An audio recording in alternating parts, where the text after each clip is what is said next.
وہ دلیل کیا ہے کہ بقی کی زمین وقف شدہ زمین وقف کی گئی تھی، اور جو وقف شدہ جو زمین ہوتی ہے اس میں جو اگر گنبد اور قبے بنے ہوں تو جگہ بہت گھیر لیتے ہیں، اس وجہ سے اس کا صحیح استعمال ممکن نہیں، لہذا وقت کی جگہ سے زیادہ فائدہ اٹھانے کے لیے ضروری تھا کہ ان عمارتوں اور گنبدوں اور قبوں کو منظم کرایا جائے تاکہ زیادہ سے زیادہ لوگوں کو دفنایا جا سکے۔ سب سے پہلی بات علماء یہ بیان فرماتے ہیں کسی تاریخ کتاب یا حدیث میں نہیں ہے کہ یہ زمین نے وقف شدہ تھی، جو وقف ہو گئی، کسی جگہ نہیں۔ دیکھیں اس زمانے میں لوگ اتنے کم تھے، یعنی آپ اندازہ لگائیں اس وقت یہ جو انچولی جتنا بڑا ہے، انچولی اس کے اندر علماء فرماتے ہیں کہ رسول خدا کے زمانے میں جو مدینہ تھا اس میں 8-10 مدینہ آ جائے، اور اس وقت جو مسجد نبوی پوری ہے، پوری مسجد نبوی، اس میں پورا شہر مدینہ آ گیا، پورا شہر مدینہ اسی مسجد نبوی جتنی اس وقت جگہ ہے۔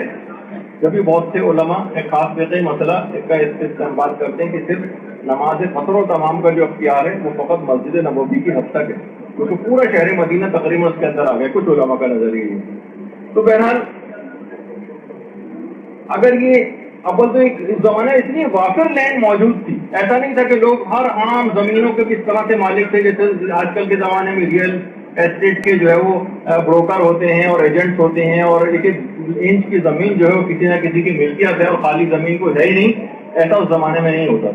نہ یہ اس طرح کا کوئی رواج اس زمانے میں تھا کہ قبرستانوں کے لیے لوگ زمینوں کو وقف کریں، تو اس زمانے میں ایسی کوئی رسم بھی نہیں تھی وقف وغیرہ کرنے کی قبرستان کے لیے، یعنی لوگ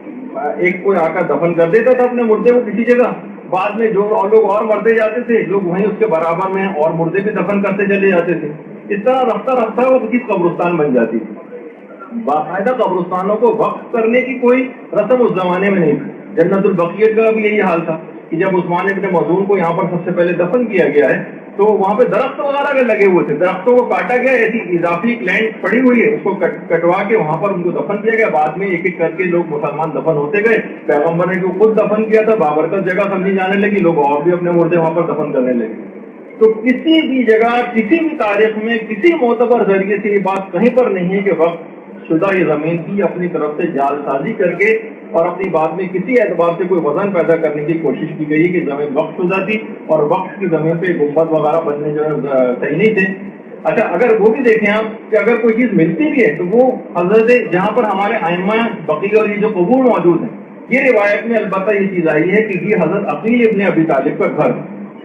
اس زمانے میں فیملی قبرستان کے طور پر بھی ایک چیز ہوتی تھی، یعنی خاندان بنو ہاشم تھے، عقیل ابن ابی طالب